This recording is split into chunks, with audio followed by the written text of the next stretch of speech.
여당은 이른바 백신 인센티브를 정부에 건의하기도 했습니다. 전회숙 특별위원장 얘기가 있거든요. 한번 들어보시죠.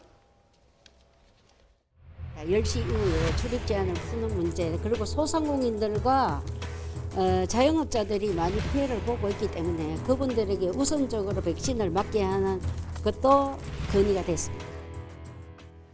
네, 시간을 좀 단축하기 위해서 정부의 건의한 안들을 좀 화면에 띄워주시죠.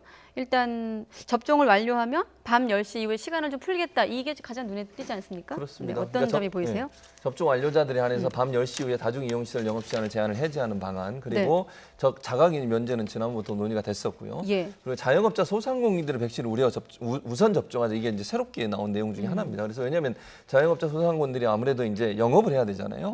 그리고 이제 만약에 다중시설 이용을 영업시간, 그러니까 10시 이후에도 백신을 맞는 사람이 다중이용시설을 영업시간을 사용하도록 하면 영업을 또 더 연장을 해야 되지 않겠어요? 네. 그런 차원에서 본다고 하면 자영업자 소상공인들을 먼저 맞는 게 필요하다고 하는 제안을 했습니다. 저는 뭐 긍정적으로 검토할 부분이 있다고 생각을 합니다. 그래서 실제 어려움을 겪고 있는 분들이잖아요. 자영업자 소상공인들이. 그래서 그분들에게 먼저 백신 접종을 해서 안전한 가운데 영업을 하실 수 있도록, 물론 방역수칙은 지키면서 해야 되는 거지만요. 그리고 네. 이제 접종 완료한 사람들이 밤 10시 이후에도 다중이용시설을 이용하도록 하게 되면 아무래도 이제 백신을 좀 맞는 걸 주저주저 하신 분들이 일정 부분 더 백신을 접종하려는 의사가 더 높아질 가능성이 있기 때문에 그런 부분은 긍정적으로 평가할 수 있을 거라고 생각을 합니다. 네, 역시나 국민의힘 같은 경우는 이 대목에 대해서도 공급 계획부터 내놔라.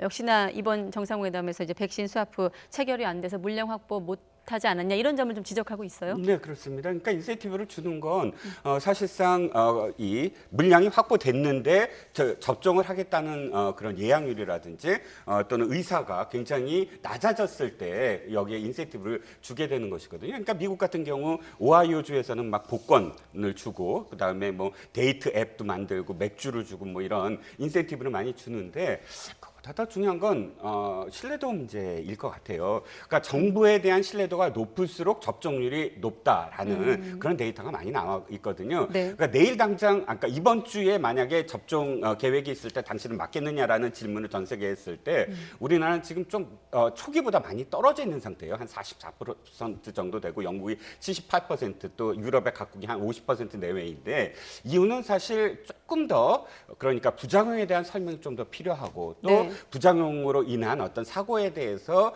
좀 더 투명하고 직접적으로 인과성을 좀 더 적극적으로 좀 밝혀주는 것이, 그런 어떤 과정이 이런 인센티브보다 더 지금 절실한 게 아니냐. 그래서 뭐 인센티브가 나쁘다는 것이 아니라 그런 어떤 신뢰도를 높이는 방법에 보다 더 좀 주력을 해주는 게 어떨까라는 생각입니다. 네, 혹시 덧붙이시면. 그러니까 저는 그 두 가지가 함께 가야 된다고 생각해요. 그리고 그러니까 신뢰도를 높이는 부분에 있어서는 또 한 가지 제가 꼭 지적해드리고 싶은 게 있어요. 예. 물론 물론 이제 일부에서는 왜 언론 탓만 하냐고 하지만 일부 언론들이 너무 이 불안감을 조장하는 부분들이 분명히 있습니다. 그 부분은 바로 잡아줘야 돼요. 저는요, 전문가들의 의견을 적극적으로 들었으면 좋겠어요. 그러니까 백신 관련해서 또 이 감염내과 관련한 전문가들 있지 않습니까? 네. 이분들의 의견이 반영된 기사가 나와야 된다고 저는 생각해요.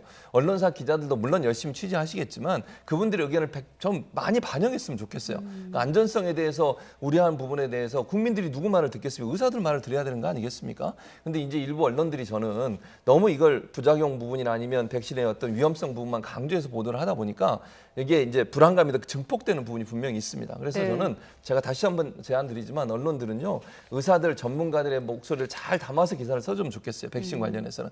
대체적으로 의사들은 나와서 백신의 안전성을 다 괜찮다고 얘기하고 있는 상황인데 왜 불안감이 자꾸 증폭되는 그런 기사가 나오는지 좀 안타깝고, 그런 부분들은 전문가의 영역으로 좀 맡겨놨으면 좋겠다, 이런 생각이 듭니다. 네, 알겠습니다.